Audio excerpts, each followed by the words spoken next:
اور توقع یہ تھی کہ کل صبح جنرل کھوراٹ بھی اپنے سارے کام چھوڑ کر یہاں پہنچ جائے گا۔ یہ کوئی معمولی بات نہیں تھی۔ ہم لوگوں نے ان کے گھر میں گھس کر تھائی کو چھڑا لیا تھا اور چیفاں کی ساتھی لڑکی بھی میرے ہاتھوں ماری گئی تھی۔ بوما جانکی کی بتائی ہوئی چیزوں میں سے ایک دو چیزیں کسی طرح چرا کر لے آیا تھا۔ ان میں ایک اہم ترین چیز وہ دوا تھی جو تھائی کے زخم پر لگانا ضروری تھی، ورنہ اس کے زخم بگڑ جاتے اور دونوں ہاتھ بیکار ہو جاتے۔ باہر کے حالات بہت مخدوش تھے، ہمارے لیے کاٹی سے باہر نکلنا بھی خطرے سے خالی نہیں تھا۔ اگلے دن صبح سویرے ایک ہیلی کاپٹر فضا میں پرواز کرنے لگا۔ اس ہیلی کاپٹر کو ایک مرتبہ تو میں نے بھی اوپر سے گزرتے ہوئے دیکھ لیا تھا۔ اس میں پائلٹ کے علاوہ 2 آدمی تھے جو کاپٹر میں دونوں طرف لائٹ مشین گنوں کے ساتھ الرٹ بیٹھے ہوئے تھے۔ اس روز دوپہر کے وقت جنرل کھوراٹ بھی پہنچ گیا۔ وہ اگرچہ صرف 1 گھنٹہ یہاں رکا تھا، مگر اس کے 1 گھنٹے نے جو ہنگامہ کھڑا کیا تھا اس نے اس یونٹ کے کارکنوں کو ہلا کر رکھ دیا تھا۔ کئی کارکنوں کو دوسرے علاقوں میں بھیج دیا گیا اور ان کی جگہ دوسرے علاقوں سے کچھ نئے کارکن یہاں طلب کر لیے گئے تھے۔ میرا خیال تھا کہ دارا جنرل کھوراٹ کے ساتھ چلا گیا ہوگا، لیکن کھوراٹ نے اسے مزید 2-4 دن یہیں رکنے کو کہا تھا۔ اس کی تفصیلات شام کو بوما نے بتائی تھی۔ اس کے کہنے کے مطابق جنرل کھوراٹ کے پاس کچھ غیر ملکی مہمان آئے ہوئے تھے اور وہ ان سے کچھ کاروباری معاملات میں مصروف تھا۔ ان کے جانے کے بعد وہ انہیں وہاں بلا لے گا۔ اس کا مطلب ہے کہ ہم دوبارہ ٹرائی کر سکتے ہیں۔ میں نے کہا مشکل ہے، بوما نے جواب دیا۔ کل رات میں اتفاق تھا کہ دارا اور کیم کمانڈر کے کاٹیج میں رک گئے تھے۔ آج صبح انہیں کمانڈر کے ساتھ والے کاٹیج میں منتقل کر دیا گیا ہے اور 4 محافظ تعینات کر دیے گئے ہیں۔ وہ چند لمحوں کو خاموش ہوا، پھر بولا، کمانڈر کا خیال ہے کہ آپ بیمار عورت کو ساتھ لے کر زیادہ دور نہیں گئے ہوں گے۔ وہ لوگ قربہ جوار کی پہاڑیوں پر توجہ دیے ہوئے ہیں۔ اس طرف کی پہاڑیوں میں لاتعداد غار ہیں اور وہ کمانڈر سمجھتا ہے کہ پھانگ تم لوگوں کے ساتھ کسی غار ہی میں چھپا ہوا ہے۔ اچھا ہے، وہ لوگ اسی طرف مصروف رہے۔ میں نے کہا 2 دن اور گزر گئے۔ ان 2 دنوں کے دوران میں ہیلی کاپٹر دن کے وقت مسلسل فضا میں پرواز کرتا رہا۔ میرے خیال میں انہوں نے چپا چپا چھان مارا تھا، لیکن انہیں مایوسی اور نامرادی کے سوا کچھ نہیں ملا تھا۔ یہاں ہیروئن تیار کرنے کی 2 لیبارٹریاں بھی تو ہیں۔ تیسرے روز میں نے بوما سے باتیں کرتے ہوئے کہا، اگر تم کسی لیبارٹری کے خلاف کوئی کارروائی کرنے کی سوچ رہے ہو تو یہ خیال ذہن سے نکال دو۔ بوما نے کہا، جس روز پھانگ کے غائب ہونے کا پتہ چلا تھا اسی روز دونوں لیبارٹریوں پر سخت پہرا لگا دیا گیا تھا۔ اس طرف جانے کا تصور بھی نہیں کیا جا سکتا۔ ہم ان وردیوں سے فائدہ تو اٹھا سکتے ہیں۔ میں نے کہا، ویسے بھی کچھ نئے گارڈ یہاں بلا لیے گئے ہیں، وہ سب لوگ ایک دوسرے کو اچھی طرح تو نہیں پہچانتے ہوں گے۔ اگر رات کے وقت یہ وردیاں پہن کر کسی لیبارٹری میں داخل ہونے کی کوشش کی جائے تو میرا خیال ہے کہ تم موت کے منہ میں جانے کی بات کر رہے ہو۔ بوما نے میری بات کاٹ دی۔ موت تو ہمیں چاروں طرف سے گھیرے ہوئے ہے۔ میں نے کہا، ہم اگر ایک قدم اور آگے بڑھ جائیں گے تو میرا خیال ہے اس سے کوئی فرق نہیں پڑے گا۔ تمہیں صرف اتنا معلوم کرنا ہے کہ کسی ایک لیبارٹری پر محافظوں کی تعداد کتنی ہے اور ان کی ڈیوٹیاں کب تبدیل ہوتی ہیں۔ یہ ساری تفصیلات معلوم ہو جائیں تو ہمیں کچھ آسانی ہو جائے گی۔ ٹھیک ہے، بوما نے چند لمحوں کی خاموشی کے بعد کہا، میں کل یہ ساری معلومات حاصل کر لوں گا۔ میرا خیال ہے 2 نمبر والی لیبارٹری مناسب رہے گی۔ وہ یہاں سے زیادہ دور نہیں۔ کس طرف ہے اور کتنے فاصلے پر ہے؟ میں نے پوچھا۔ یہاں سے تقریباً 1 میل شمال کی طرف 3-4 چھوٹی چھوٹی پہاڑیاں ہیں اور لیبارٹری ان کے دامن میں ہے، بوما نے جواب دیا۔ اسی رات میں جانکی اور سونیا سے بھی اس منصوبے پر بات کرتا رہا۔ انہوں نے بھی میری مخالفت کی تھی۔ ہم تو پہلی موت کے اس جال میں پھنسے ہوئے ہیں۔ جانکی نے کہا، اب تک ہم نے جو کچھ بھی کیا ہے دارا کے خلاف کیا ہے۔ جنرل کھوراٹ کے خلاف ہم نے براہ راست کچھ نہیں کیا۔ اس کے چند آدمی اگر مارے گئے ہیں تو دارا کی وجہ سے، لیکن لیبارٹری میں کسی قسم کی کارروائی جنرل کھوراٹ سے براہ راست دشمنی مول لینے کے مترادف ہوگی۔ اس لیے دشمنی؟ میں نے جانکی کی بات کاٹ دی۔ اتنا کچھ ہونے کے بعد اب کیا باقی رہ گیا ہے؟ جنرل کھوراٹ تھائی لینڈ میں شہنشاہ کے خلاف براہ راست سازش میں ملوث رہا ہے۔ تھائی لینڈ میں دارا کو بھی اس کی مکمل حمایت حاصل تھی، جس کی بنا پر دارا قتل و غارت کرتا رہا اور اب جنرل کھوراٹ ہی اسے یہاں پناہ دیے ہوئے ہے۔ یہ سب کچھ ہونے کے بعد بھی تم یہ سمجھتی ہو کہ جنرل کھوراٹ سے ہماری کوئی دشمنی نہیں؟ اس کے کئی آدمی اب تک ہمارے ہاتھوں مارے جا چکے ہیں، لیکن اس کی نظروں میں انسانی زندگی کی کوئی اہمیت نہیں ہے۔ انسان اور کتے کا مر جانا اس کے لیے ایک برابر ہے، لیکن وہ اپنا مالی نقصان برداشت نہیں کر سکے گا۔ میں سمجھی نہیں۔ جانکی نے الجھی ہوئی نظروں سے میری طرف دیکھا۔ ہم 1 یا 2 لیبارٹریاں تباہ کر کے دنیا کو پوری طرح ہیروئن کی لعنت سے نجات نہیں دلا سکتے، لیکن جنرل کھوراٹ یہ نقصان برداشت نہیں کر سکے گا۔ یہ نقصان چونکہ دارا کی حمایت کی وجہ سے ہوگا اور ہو سکتا ہے وہ اس حمایت سے دست بردار ہو کر دارا کو ٹرائی اینگل سے نکال دے۔ یہ ہے نکتے کی بات۔ جانکی نے کہا، تمہارا مطلب ہے وہ دارا کو گولڈن ٹرائی اینگل سے نکال دے گا تو ہم بھی؟ تم ٹھیک سمجھی۔ میں نے اس کی بات کاٹ دی۔ ہم بھی یہاں سے نکل جائیں گے اور پھر دارا اور اس کے ساتھ کی گردن ناپنا آسان ہوگا۔ مگر تھائی، جانکی بولی، کیا اسے ساتھ لے کر ہم خطرناک اور کٹھن سفر کر سکیں گے؟ یہ اس وقت دیکھا جائے گا۔ بہرحال پہلے تو ہمیں یہ دیکھنا ہے کہ ہم لیبارٹی والے پروگرام پر عمل کر بھی سکتے ہیں یا نہیں۔ میں نے جواب دیا، سونیا ہماری گفتگو کے دوران میں خاموشی رہی تھی۔ اگلے روز بوما کی رپورٹ خاصی امید افزا تھی۔ ہم سے قریب والی لیبارٹری میں 4 محافظ دن میں اور 4 محافظ رات میں ڈیوٹی دیتے تھے۔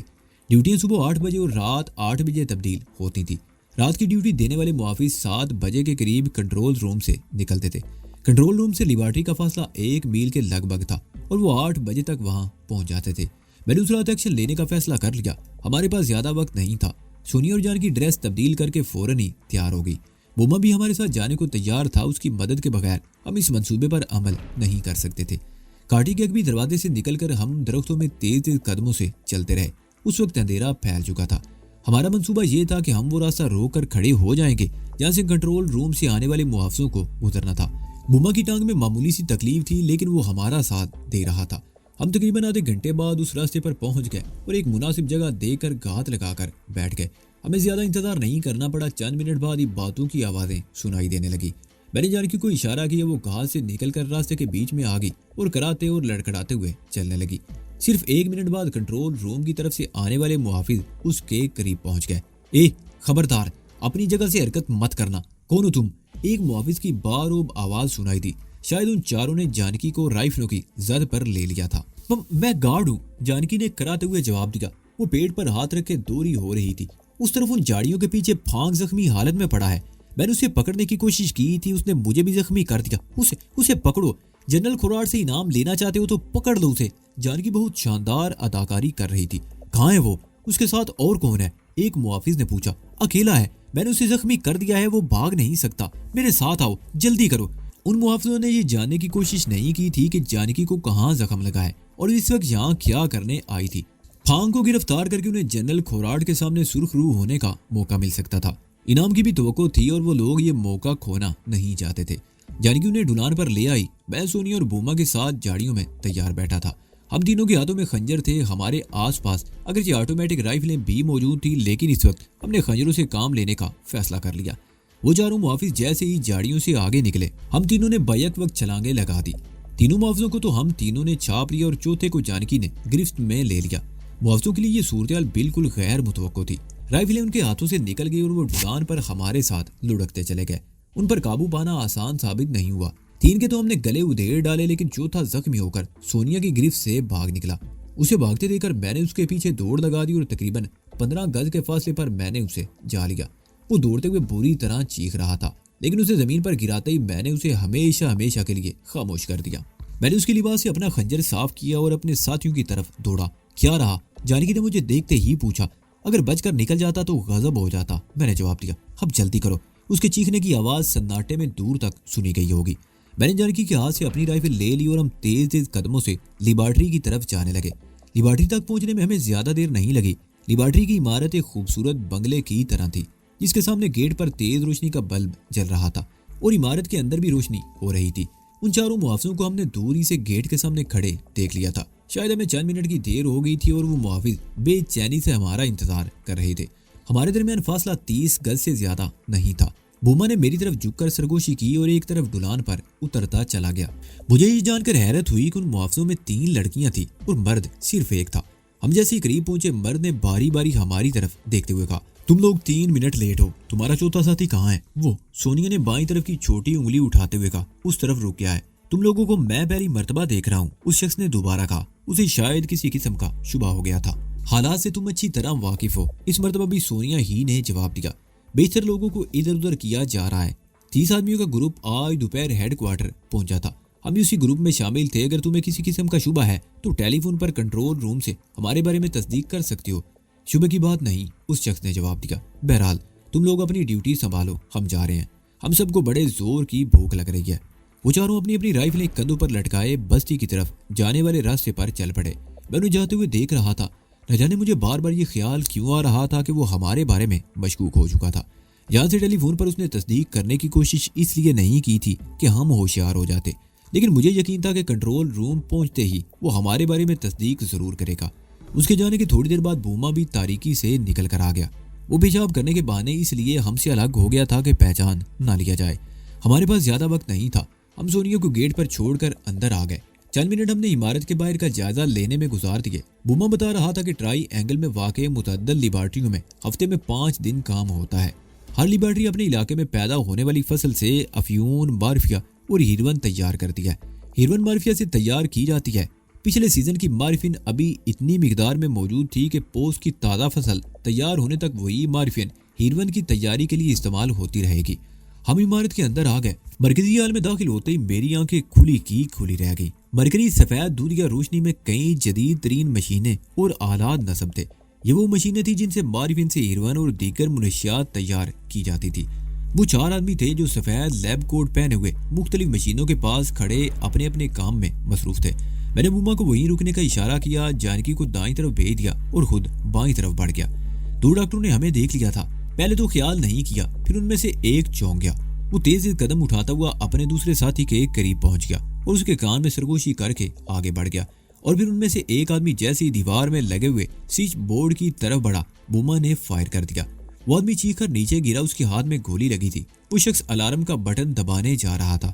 بٹن دبتے ہی کنٹرول روم میں الارم بجنے لگتے اور لاتعداد محافظ اس طرف دوڑ پڑتے۔ تم چاروں ایک طرف جمع ہو جاؤ، اس میز کے پاس، جلدی کرو۔ بوما نے چیختے ہوئے دیوار کے قریب پڑی ہوئی میز کی طرف اشارہ کیا۔ تم چاروں ایک طرف جمع ہو جاؤ، اس میز کے پاس، جلدی کرو۔ بوما نے چیختے ہوئے دیوار کے قریب پڑی ہوئی میز کی طرف اشارہ کیا۔ وہ چاروں میز کے قریب جمع ہو گئے۔ انہوں نے خود بخود ہاتھ سر سے بلند کر لیے تھے۔ ہتھیار پھینک دو بوما، ورنہ میں اس لڑکی کی کھوپڑی اڑا دوں گا۔ یہ آواز سن کر میں نے تیزی سے مڑ کر اس طرف دیکھا۔ سفید لیب کوٹ والا ایک آدمی جانکی کی کنپٹی سے ریوالور لگائے کھڑا تھا۔ میرے منہ سے گہرا سانس نکل گیا اور میں نے بوما کی طرف دیکھتے ہوئے اپنی رائفل پھینک دی۔ تم تو چھپے رستم نکلے، وہ شخص بوما کی طرف دیکھتے ہوئے اونچی آواز میں بولا۔ سب لوگ یہی سمجھ رہے تھے کہ ان لوگوں کو پھانگ نے پناہ دے رکھی ہے، اور اس رات دارا والے کاٹھی پر حملے میں بھی وہ شریک تھا۔ کاٹھی کے کمرے سے ملنے والا پھانگ کا ویلٹ تو کم از کم اس شبے کی تصدیق کرتا تھا، لیکن اب پتا چلا کہ ہم اس بیچارے کو بلا وجہ ہی مردے الزام ٹھہراتے رہے تھے۔ اب یہ بات میں پورے وثوق سے کہہ سکتا ہوں کہ پھانگ کو تم لوگوں نے قتل کر کے اس کی لاش غائب کر دی ہے، اور سب لوگ یہی سمجھتے رہے کہ وہ غداری کر کے مداخلت کاروں سے مل گیا ہے اور اس نے ان لوگوں کو پناہ دے رکھی ہے، لیکن غدار وہ نہیں، تم ہو۔ تم نے انہیں اپنے کاٹھی میں پناہ دے رکھی ہے اور اس لیے ان لوگوں کو اب تک تلاش نہیں کیا جا سکا۔ میں بتاتا ہوں یہ سب کچھ کس طرح ہوا ہوگا۔ وہ چند لمحوں کو خاموش ہوا، پھر بات جاری رکھتے ہوئے بولا، میری بات سمجھ میں کچھ اس طرح آتی ہے کہ دوسری 2 لڑکیوں کی طرح تمہاری بیوی سے بھی دل بہلانا چاہتا تھا۔ ہو سکتا ہے وہ اسی نیت سے تمہارے کاٹھی کی طرف گیا ہو اور وہاں ان لوگوں سے سامنا ہو گیا ہو۔ اس کی زندگی ان لوگوں کے لیے بلکہ تم لوگوں کے لیے موت کا پیغام بن سکتی تھی، اس لیے انہوں نے پھانگ کو قتل کر کے لاش غائب کر دی، اور مجھے یقین ہے وہ لاش تمہارے کاٹھی کے آس پاس ہی کسی جگہ دفن کی گئی ہوگی۔ اسے تلاش کر لیا جائے گا، لیکن یہ بات میری سمجھ میں نہیں آ سکی کہ تم نے جنرل کھوراٹ سے غداری کیوں کی۔ انہوں نے تمہیں ایسا کیا لالچ دیا کہ تم یہ انتہائی خطرناک قدم اٹھانے پر مجبور ہو گئے؟ میں نے جنرل کھوراٹ سے غداری نہیں کی ڈاکٹر کروگ، بوما نے جواب دیا۔ جنرل کھوراٹ سے انہیں بھی کوئی دشمنی نہیں، یہ تو دارا اور اس کے ساتھیوں کے تعاقب میں یہاں آئے تھے۔ دارا ان کے ماں باپ کا قاتل ہے، اس نے درجنوں بے گناہوں کو موت کے گھاٹ اتارا ہے۔ وہ دنیا کا شفاق ترین آدمی ہے، آدمی نہیں خونی بھیڑیا ہے۔ اس کی صفاقی کا مظاہرہ تم دیکھ چکے ہو۔ وہ ان کی ایک دوست تھائی کو اٹھا لایا تھا جو زخمی تھی۔ تم نے اس کا علاج شروع کیا تو 2-3 دن بعد دارنزو میں علاج سے روک دیا۔ اس نے تھائی کو ہیروین کا عادی بنا دیا اور پھر وہ اپنے حیوانی جذبات کی تسکین کے لیے اسے تڑپاتا رہا۔ وہ ایک بے بس اور کمزور عورت پر ظلم کر کے خوش ہو رہا ہے، لیکن وجدان کا نام سنتے ہی خوف سے تھر تھر کانپنے لگتا ہے۔ وہ اس کے نام سے اس قدر خوف زدہ ہے کہ محافظوں کی موجودگی کے باوجود اسے رات کو نیند نہیں آتی۔ کیا ایسے شخص کو زندہ رہنے کا حق ہے؟ میں نے صرف دارا اور اس کے ساتھیوں کے خلاف ان کا ساتھ دیا۔ میں نے جنرل کھوراٹ سے غداری نہیں کی۔ میں نے سوچا کہ یہ لوگ دارا سے اپنا انتقام لے کر واپس چلے جائیں گے تو میں پہلے کی طرح یہاں جنرل کھوراٹ کے لیے خدمات انجام دیتا رہوں گا۔ وہ چند لمحوں کو خاموش ہوا، پھر بولا، ہاں پھانگ کے قتل کی ذمہ داری میں قبول کرتا ہوں۔ تم خود ہی اعتراف کر چکے ہو کہ وہ میری بیوی سے دل بہلانا چاہتا تھا، اور اس روز وہ اسی نیت سے میری عدم موجودگی میں میرے کاٹھی میں گیا تھا، لیکن اپنی جان سے ہاتھ دھو بیٹھا۔ تمہارا یہ خیال بالکل درست ہے کہ اس کی لاش میرے کاٹھی کے پچھلی طرف درختوں کے نیچے دفن ہے، اور جس رات دارا کی کاٹھی پر حملہ کیا گیا تھا وجدان نے پھانگ کا ڈریس پہن رکھا تھا، اور اس کی جیب سے پھانگ کا ویلٹ وہاں گر گیا، اور اس سے یہ سمجھ لیا گیا کہ پھانگ غدار ہے اور ان لوگوں کے ساتھ مل گیا ہے۔ اس کا فائدہ یہ ہوا کہ ہماری طرف کسی کا شبہ نہیں گیا، لیکن اب ہر بات کھل کر سامنے آ گئی ہے، ڈاکٹر کروگ نے کہا۔ اگر تم نے جنرل کھوراٹ سے غداری نہیں کی تو ان لوگوں کو ساتھ لے کر یہاں آنے کا مقصد، اور میں یقین سے کہہ سکتا ہوں کہ یہاں ڈیوٹی پر آنے والے محافظوں کو بھی تم لوگوں نے قتل کر دیا ہے۔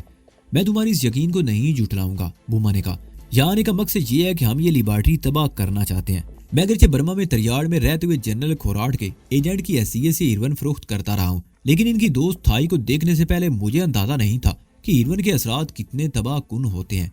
صرف 1 یا 2 لیبارٹریوں کو تباہ کر کے ہم پوری دنیا میں ہیروین کی سپلائی کو نہیں روک سکتے، لیکن اس میں اپنا تھوڑا بہت کردار تو ادا کر سکتے ہیں، اور تم سمجھتے ہو کہ اپنے مقصد میں کامیاب ہو جاؤ گے؟ ڈاکٹر کروک نے اسے گھورا۔